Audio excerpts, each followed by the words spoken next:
이 세상에서 가장 지루하지 않고 우리 마음에 새겨지는 말씀은 하나님의 말씀입니다. 그것은 생명의 말씀이기 때문입니다. 1.1핵도 없어지지 아니하고 천지가 없어지기 전에는 다 이루어진다고 하셨습니다. 요한복음 17장은 예수님께서 겟세마네에서 드렸던 마지막 기도를 드리는 장면입니다. 요한복음 17장은 유다가 대제사장 또 서기관 바리새인들이 보낸 사람들과 함께 예수를 잡으러 온 그런 내용, 그리고 예수님께서 빌라도 법정에서 선 그런 내용이 기록되어 있습니다. 중요한 것이 예수님의 12제자 가운데 유다라는 사람이 예수님을 팔아버렸다라는 그런 것입니다. 예수님께서 제자들을 데리고 겟세마네 동산에서 가끔 기도하셨습니다. 그래서 겟세마네라 할 때에 그곳 기도하는 장소는 제자들에게 매우 익숙한 곳이었습니다. 요한복음 17장 2절에 보면 이렇게 기록이 되어 있습니다. 우리 같이 읽어보실까요? 요한복음 18장 2절입니다. 거기는 예수께서 제자들과 가끔 모이시는 곳이므로 예수를 파는 유다도 그곳을 알더라. 유다도 잘 알고 있었습니다. 유다가 마지막 만찬에서 빠져나왔습니다. 예수님과 제자들이 아직 그곳에 있는 줄 알고 그것을 찾아가 보았습니다. 예수님이 계시지 않았습니다. 그래서 겟세마네에 계실까 생각했습니다. 밤중이었지만 군대를 이끌고 겟세마네로 찾아왔습니다. 예수님과 제자들만 알고 있는 그 장소로 찾아온 것입니다. 마태, 마가, 누가 공감복음을 보게 되면 유다가 그 사람들과 짰다 이렇게 되어 있습니다. 내가 입맞추는 그 사람이 예수다. 그를 잡으면 됩니다. 내가 입맞추는 그 사람이 예수인 줄 알고 그 사람을 잡아가면 됩니다 하고 짰다라는 그런 내용으로 되어 있습니다. 여기 우리 본문을 보게 되면 유다가 예수님께 다가와서 납비어 하고 이렇게 기록이 되어 있습니다. 공감복음에는 입을 맞추었다 그렇게 되어 있습니다. 예수님을 사랑해서 입맞춘 것이 아닙니다. 이 사람을 잡아가십시오 라는 사인으로 입맞춘 것입니다. 성도 여러분, 입맞춘다 할 때 그것은 사랑하는 표시입니다. 유다의 입맞춤은 배신의 입맞춤이었습니다. 배신의 입맞춤으로 예수님을 팔았습니다.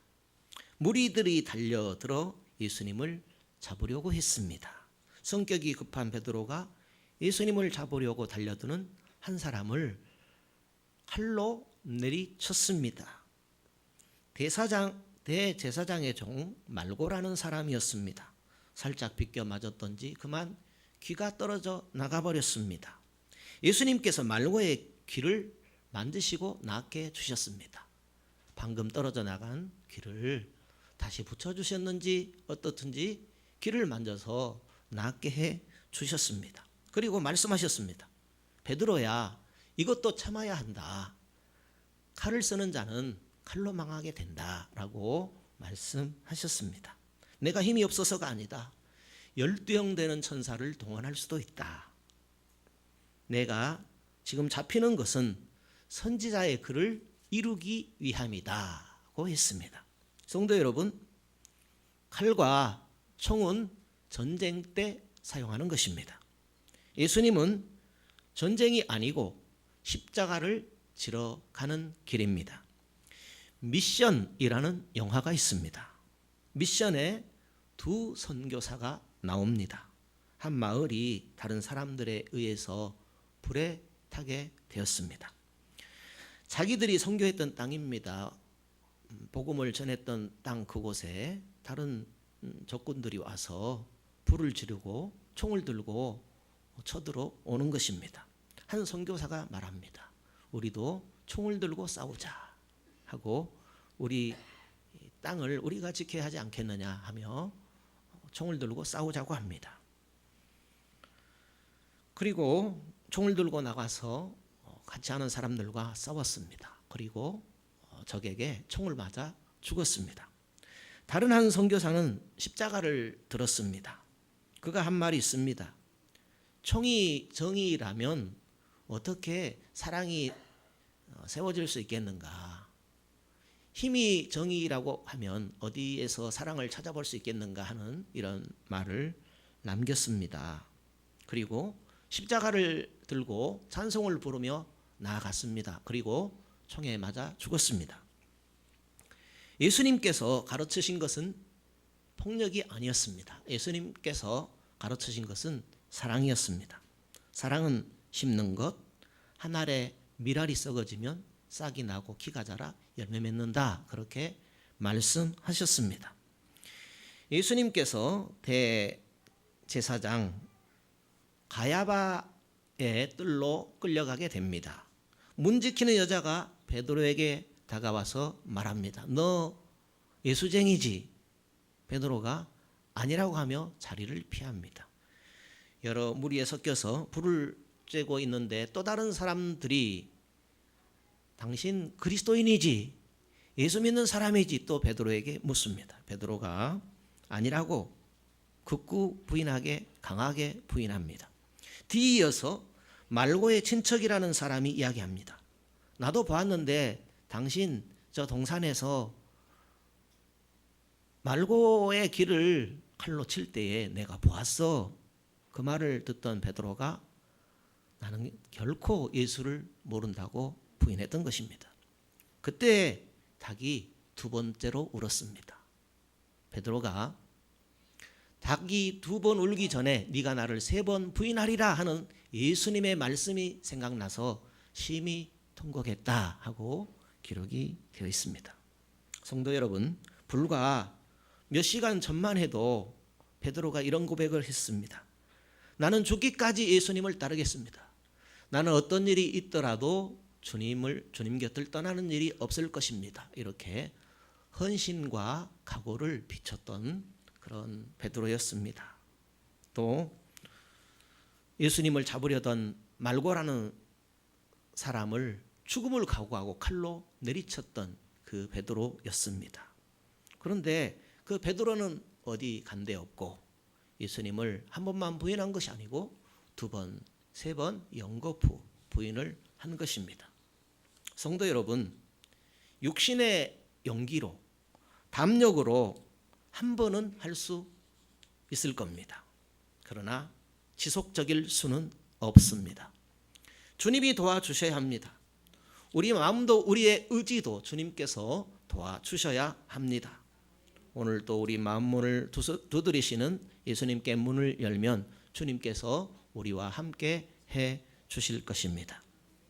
베드로의 연약한 모습은 우리의 모습을 보여줍니다. 하나님을 예배하고 사랑하는 것은 우리의 힘과 우리의 능력이 아닙니다. 그리스도를 모셔드리지 않고 성령님이 도와주시지 않으시면 율법적일 수밖에 없습니다. 율법적이라고 할 때에 늘 내 형편과 처지를 생각하는 것을 율법적이라고 합니다. 얼마나 많은 것을 포기해야 할지 몰라, 얼마나 많은 시간을 빼앗겨야 할지 몰라, 이런 염려를 하는 것입니다. 먼저 그의 나라와 그의 의를 구하는 것은 주님의 은혜로 되어지는 것입니다. 주님으로 살아갈 때 주의 나라와 그의 의를 먼저 구하는 삶을 살아갈 수 있습니다. 처음 은혜 속에 있을 때는 기쁨으로 할 수 있습니다. 그렇지만 익숙해지게 되면 육신의 생각으로 마음의 실망감으로 하나님의 일이 기쁨이 아니라 마지못해 할 수 있습니다. 그런 것들을 율법적이라고 하는 겁니다. 사람의 의라고 하는 것이 이런 것이다 라고 할 수 있겠습니다. 제3의 기쁨, 그것이 마음의 천국을 이루게 되지요. 마음이 천국일 때에 주님 앞에서 작은 일 한 가지도 매우 소중하게 받아들일 수 있습니다. 하나님께서 나를 특별하게 생각하시네, 이 소중한 일을 나에게 맡겨주셨네 하며 작은 일이라도 소중하게 감사함으로 받아들이게 되는 것입니다. 어떤 분이 주일이면 식당에서 봉사하는 일을 했습니다. 지금도 하고 계신 줄로 아는데요. 누구에게 빼앗기기 싫고 행복감으로 일한다고 고백했습니다. 하나님이 나를 소중히 여겨서 성도들을 위한 음식을 준비할 수 있도록 이 일을 맡겨주셨다 하고 기쁨으로 일한다고 했습니다.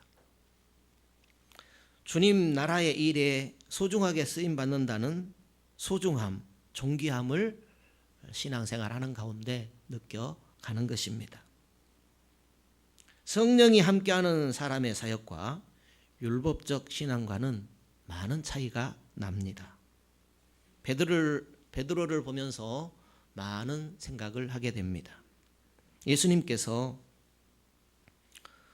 너희는 나를 따르지 못할 것이다 이렇게 말했습니다. 베드로가 죽는 한이 있더라도 주님을 떠나는 일이 없을 것입니다. 나는 결코 주님 곁을 떠나지 않겠습니다 하고 장담을 했지요. 그렇지만 예수님께서 십자가를 지시자 하나같이 다 도망하고 말았습니다. 혹시나 해서 베드로가 예수님의 무덤가에 가보았습니다. 무덤은 열려있고 예수님의 시체는 보이지 않았습니다. 베드로가 예수님의 부활하심을 믿은 것이 아니라 고향 갈릴리로 돌아가고 만 것입니다. 예수님께서 우리가 연합되고 성령님께서 우리와 함께하기를 원하십니다. 우리의 아름다운 육체는 내 안에 성령이 계실 때 아름다운 것입니다. 내 안에 예수님이 함께해 주실 때 삶의 의미가 있고 우리의 육체가 아름답게 사용되는 것입니다. 우리 안에 예수님이 계시기를 힘쓰십시다. 성령님과 연합하기를 힘쓰면 좋겠습니다. 예수님이 답이고 성령님이 답이 됩니다. 하나님이 분별력을 주시고 지혜를 주셔야 합니다. 이 세상이 속이는 세상입니다. TV를 바보 상자라고 하지요. TV 바보 상자 맞습니까? 그러니까 TV 계속해서 보면 바보가 됩니다. 왜냐하면 바보 상자니까. 속으면 망합니다.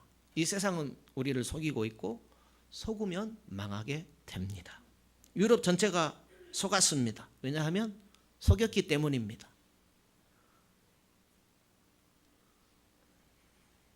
속였다라는 것은 마음에서 하나님을 몰아내는 겁니다. 교묘하게 속입니다. 나 너 속여 하고 속이지 않습니다. 좋은 말로 속입니다. 속일 때 좋은 말을 사용하잖아요. 그러니까 좋은 말로 속이는 겁니다. 차별금지법이 그것입니다. 지금 전 세계에 거짓이 난무하고 있습니다. 전 세계에 거짓이 난무하고 있기 때문에 TV만 보면 속아 넘어가게 돼요. 그러니까 TV 지금 조심할 때입니다.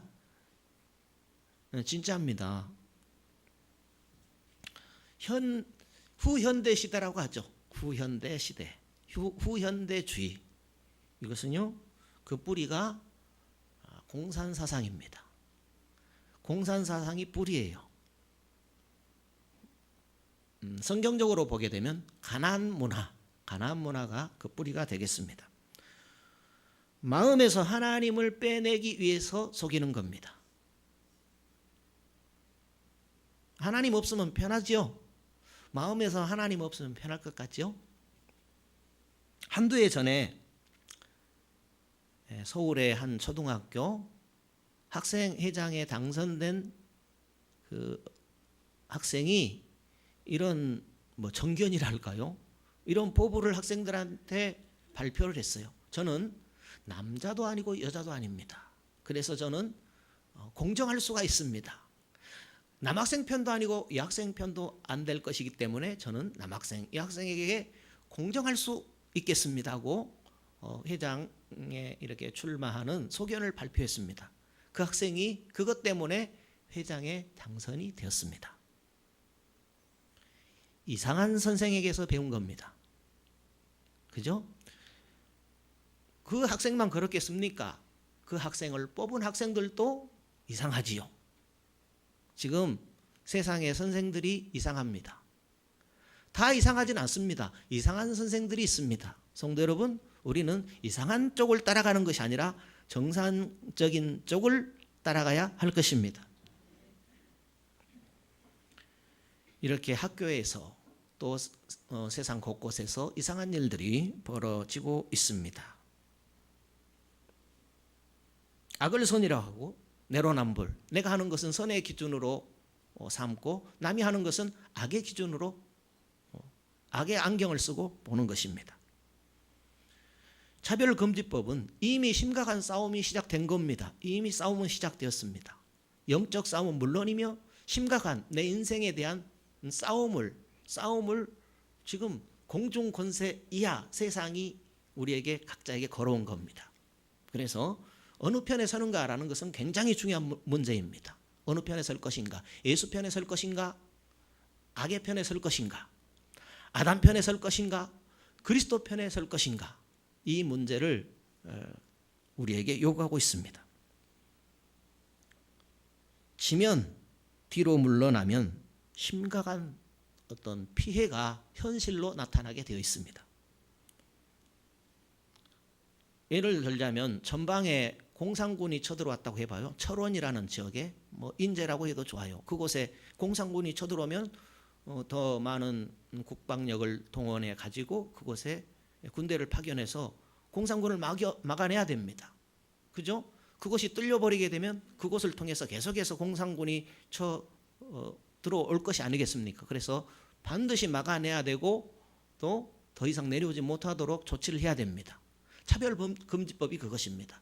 차별금지법을 막아내지 않게 되면 이 차별금지법을 통해서 우리에게 피해를 주는 여러 가지 일들이 계속해서 나타나게 됩니다. 교회 다니는 분들, 신앙이들만 피해를 보는 것이 아니라 우리의 인생이 망가지게 됩니다. 그러니까 이 차별금지법은 우리 신앙인만이 막아야 할 내용이 아니고 우리 정상적인 모든 이 땅의 사람들, 이 땅을 살아가는 존귀한 이 사람들 모두가 막아내야 할 내용입니다. 그러나 좋은 말로 속이기 때문에 속아요. 속으면 망하게 됩니다. 서서히 망하게 됩니다. 그 예가 유럽입니다. 유럽이고 미국도 그런 일이 벌어지다가 지금 돌이켜가는 중입니다. 그런데 정확하게 돌이켜질지 않을지는 몰라요. 이렇게 세상에 제일 큰 나라에서도 이런 일들이 벌어지는데 오늘 어디 대한민국이겠습니까? 예수님이 답이고 성령님이 답입니다.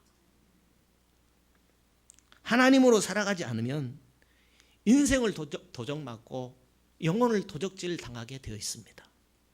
예수님을 세 번이나 부인했던 베드로가 오순절에 성령을 받았습니다. 감옥에서도 복음을 전하고 또 이방인 고넬료의 가정에 가서도 복음을 전했습니다.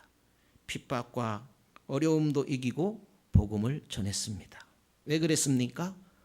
성령을 받은 이후로, 성령님과 하나 된 이후로 이 일을 감당할 수 있었습니다. 대제사장 가야바의 뜰을 떠나 예수님을 빌라도 법정에 세우게 됩니다. 빌라도는 예수님에게서 죄를 찾아볼 수 없었습니다. 그래서 이런 말을 하죠. 너희 법대로 해라. 우리 로마법에서는 예수님에게서 죄를 하나라도 찾을 수 없으니까 너희 유대인의 법에서 죄를 찾도록 해봐라 하고 나는 모르겠다 이런 식으로 이야기를 합니다. 그러니까 유대인들이 억지로 예수님을 죄인 삼았지만은 로마법에서는 무죄다라는 빌라도의 말이었습니다. 너희 힘으로 판단해라 이렇게 말하고 있습니다. 요한복음 18장 31절을 같이 읽어보겠습니다. 요한복음 18장 31절 다 같이 읽어보도록 하겠습니다. 빌라도가 가로되 너희가 저를 데려다가 너희 법대로 재판하라. 유대인들이 가로되 우리에게는 사람을 죽이는 권이 없나이다 하니. 빌라도가 죄를 찾아볼 수 없어요. 너희 법대로 해봐라 이렇게 말하고 있습니다. 유대인들이 뭐라고 합니까? 우리는 사람을 죽일 권한이 없습니다. 그러니까 무슨 이야기입니까? 빌라도에게 예수님을 데려온 목적은 죽이려는 이유입니다. 죽이기로 작정하고 예수님을 데려왔어요. 목적이 죽이는 겁니다. 사람이 얼마나 무섭습니까? 어떤 일을 벌이는데 죽이려고 작정하고 시작합니다.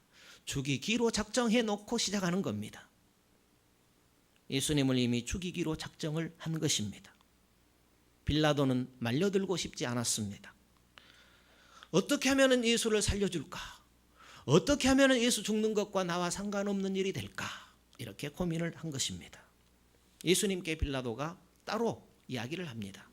33절입니다. 34절입니다. 같이 읽어봅니다. 이에 빌라도가 다시 관정에 들어가 예수를 불러 가로되 내가 유대인의 왕이냐? 예수께서 대답하시되 이는 내가 스스로 하는 말이뇨 다른 사람들이 나를 대하여 내게 한 말이뇨. 35절입니다. 빌라도가 대답하되 내가 유대인이냐? 내 나라 사람과 대제사장들이 너를 내게 넘겼으니 내가 무엇을 하였느냐? 예수께서 대답하시되 내 나라는 이 세상에 속한 것이 아니라 만일 내 나라가 이 세상에 속한 것이었다면 내 종들이 싸워 나로 유대인들에게 넘기우지 않게 하였으리라. 이제 내 나라는 여기에 속한 것이 아니니라.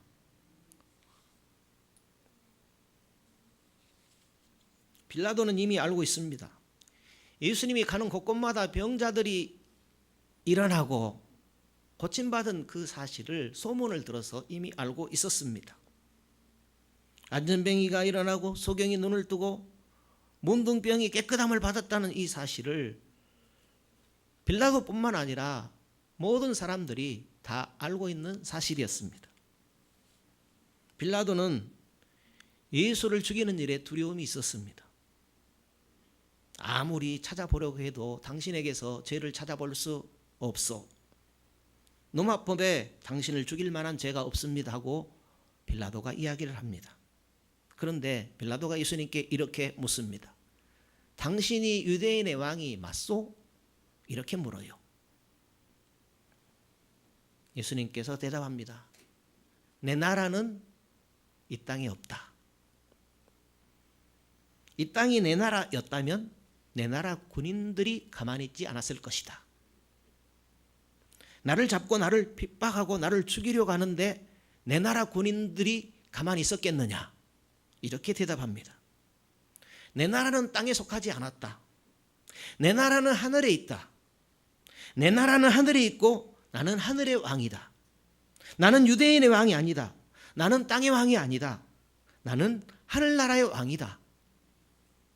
오늘 본문에 예수님께서 빌라도의 신문에 대답한 내용이 이것입니다. 예수님께서 왕으로 오셨는데 아무도 예수님을 왕으로 대우해 주지 않습니다. 예수님께서 만왕의 왕, 하늘과 땅의 모든 권세를 가지신 왕이신데 누구도 그 예수님을 믿지 않습니다. 빌라도가 마지막으로 이야기합니다. 37절에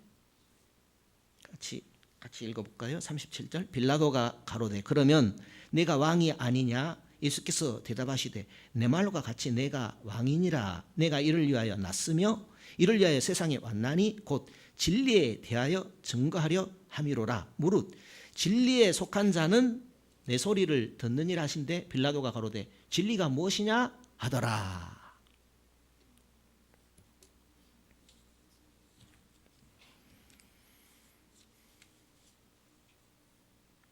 나도 진리가 궁금합니다.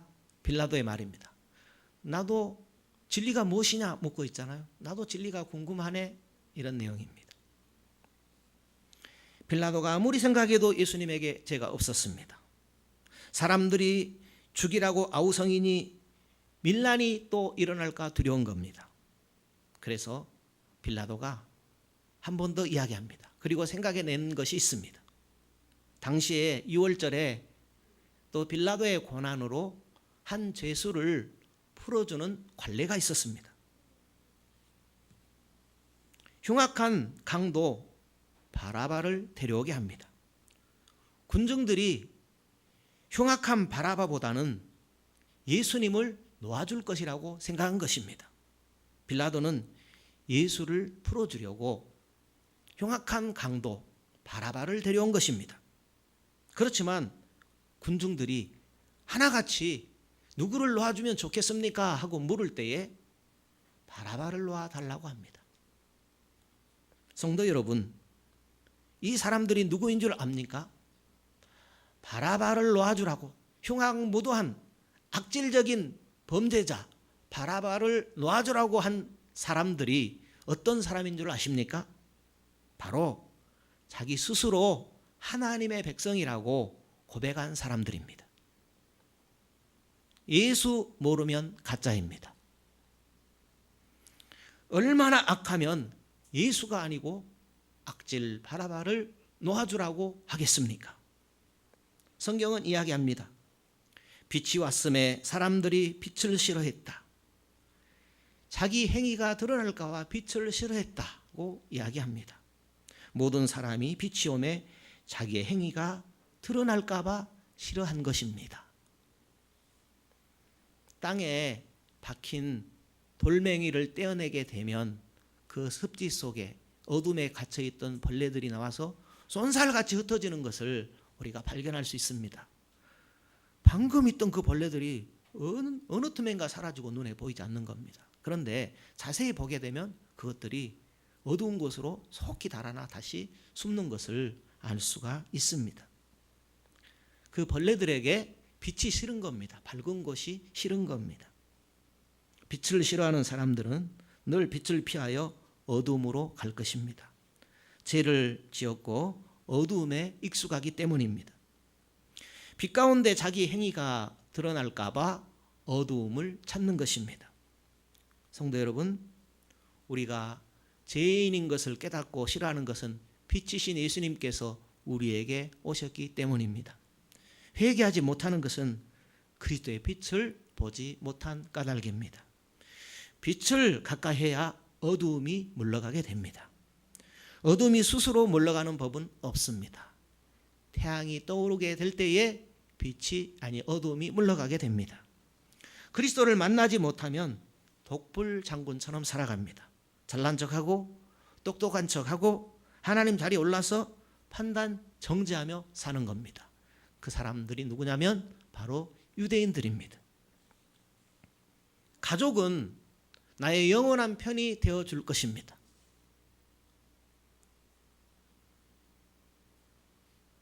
진정한 영원히 변치 않는 나의 가족이 되어주시기 위하여 나의 편이 되어주신 분이 계십니다. 그분이 바로 예수 그리스도이십니다. 예수님은 우리를 그분의 가족으로 불러주셨습니다. 마음이 하나인 것이 가족이 아니겠습니까? 선교사님 돕자고 할 때에 지나는 말로 들을 수 있는데 잊지 않으시고 또 함께해 주신 성도님들께 정말 너무나 감사를 드립니다. 그렇지만 의무는 아니고 또 언제든지 우리가 자유롭게 참여할 수 있는 겁니다. 성부, 성자, 성령이 하나 된 것처럼 너희도 하나가 되고 우리와도 하나가 되기를 예수님께서 겟세마네에서 기도하셨습니다. 너희가 내 가족이 되거라. 이렇게 예수님께서 우리를 하나님의 가족으로 불러주셨습니다. 믿고 의지한 만큼 하나님이 가족으로 함께 주시는 겁니다. 예수님께서는 지속적으로 그것을 말씀하십니다. 하나 되는 방법을 성경을 통하여 계속해서 말씀하십니다. 하나님은 말씀하시는 분이고 우리는 그 하나님의 말씀하신 것을 받아들이는 위치에 있습니다. 하나님은 우리를 살려주시는 분이시고 우리는 하나님이 살려주시는 위치에 있는 사람입니다. 하나님께서 예수님을 이 세상에 성육신 시키신 것처럼, 하나님께서 성령님을 이 세상에 보내신 것처럼 하나님께서 우리 각자에게 맡겨주신 위치가 있습니다. 그 위치를 잘 알고 위치를 잘 지킬 때 하나님께서 함께 주시는 것입니다. 위치 지키는 것이 하나님과 하나 되는 방법입니다. 오늘 요한복음 18장은 십자가에 예수님께서 달리시기 직전에 있었던 마지막 사건을 기록하고 있습니다. 무리들은 예수님을 선택하지 않았습니다. 마지막까지 예수님을 선택하지 않았습니다. 악행자 바라바를 선택함으로 그들에게 마지막으로 놓여있던 예수를 놓아버렸던 것입니다.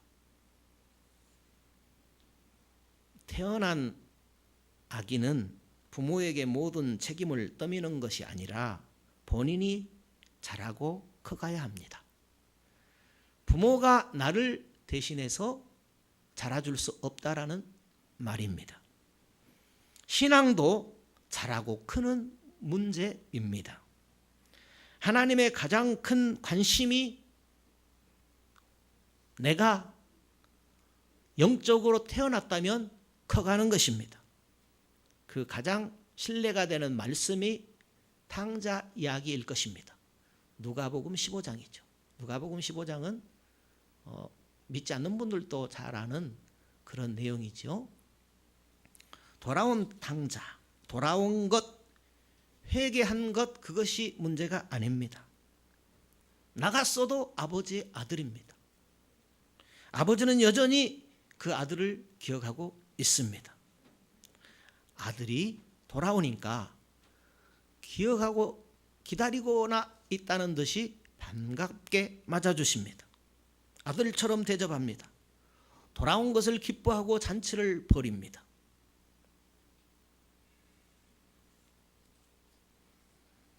한국교회식으로 하면 탕자가 돌아온 것이 끝입니다. 지금 한국교회식으로 하면 탕자가 돌아온 것이 끝입니다.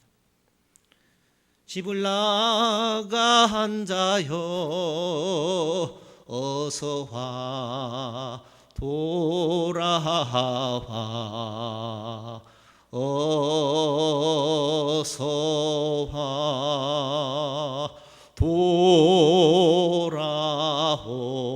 돌아오라. 이것이 끝이에요. 돌아오면 끝입니다. 그런데요, 돌아온 것이 뭔지를 몰라요. 그 다음 큰아들이 그 다음을 잇고 있죠. 문제 말입니다. 작은 아들만 문제가 있는 것이 아니라 큰아들도 문제가 있네요. 난 어긴 것이 없는데 아버지 염소 새끼 한 마리도 안 주시네. 그러니까 아버지가 내 것이 다 네 것이야. 뭔 염려를 해. 뭐가 불만이야. 이런 얘기죠. 신앙생활 수십 년 믿었는데 복 받은 것 하나 없네.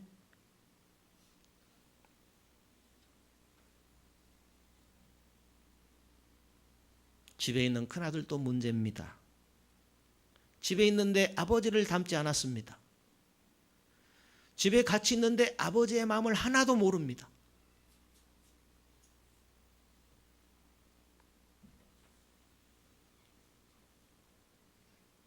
왜 작은 아들을 탕자라고 했냐면 돌아온 탕자잖아요. 왜 작은 아들을 탕자라고 했냐면 방탕했어요. 그런데 이 방탕이라는 것이요, 세상적으로 술 먹고 허랑방탕한 것이 아니에요. 우리는 보통 그렇게 가볍게 이해할 때가 많았는데 더 실제적인 문제가 있습니다. 그것은요, 하나님이 주신 시간을 허비했어요. 하나님이 주신 기회, 책임을 허비한 것이 방탕입니다. 도전할 시간, 고민할 시간을 하나님께서 충분히 줬는데 그것을 빼앗겨버린 것이 방탕입니다. 하나님이 함께 하자고 주신 그 귀한 시간을 빼앗기고 도전할 수 있는 충분한 시간을 주셨는데 그것을 헛되이 보낸 것, 그것이 방탕입니다. 그래서 말씀하시죠. 세월을 아끼라 때가 악하니라 했습니다. 큰아들은 집에 있기 때문에, 큰아들은 아버지와 함께 있기 때문에 충만해야 했어요. 충만이 뭘까요? 성령이 충만해가지고 불이 떨어져가지고 막 뜨거워 방방 뜨는 겁니까? 아버지와 함께 있으면 아버지의 유업을 잇는 가장으로서 가장 아버지의 유업을 잇는 장성한 자녀로 성장해야 맞는데 아버지께 배운 것도 없고 아버지를 닮은 것도 없습니다. 성도 여러분, 우리가 구원, 이 세상 살면서 가장 값진 은혜, 구원의 은혜를 얻은 줄로 믿습니다. 그렇지만 이 구원이라는 문제가 당장 천국 가는 것도 아니요, 만사가 형통하는 것도 아닙니다. 오히려 믿음이라는 짐이 우리에게 더 주어졌어요. 하나님께서 지혜롭게 주어진 그 긴 시간을 함께 싸워 나가자고 합니다. 홀로 고민하고 애쓰지 말고 아버지가 되어 주시겠다라고 함께 하자고 우리를 격려하고 계시는 겁니다. 병아리 눈물만큼 내가 변해간다 할지라도 더 하나님께 나가게 되면 우리 각자의 인생을 하나님께서 더 아름답게, 더 장성하게 빚어가시겠다고 말씀하십니다. 우리가 잘 알고 있습니다. 복음을 증거하고 주님, 다시 오시는 주님을 맞이하는 그 세상을 만드는 것, 그 가장 값진 일에 동참하라고 나를 불러주신 것입니다. 예수 그리스도 안에서 살아갑시다. 예수 그리스도와 하나 되어 삽시다. 예수가 답입니다. 성령님이 답입니다.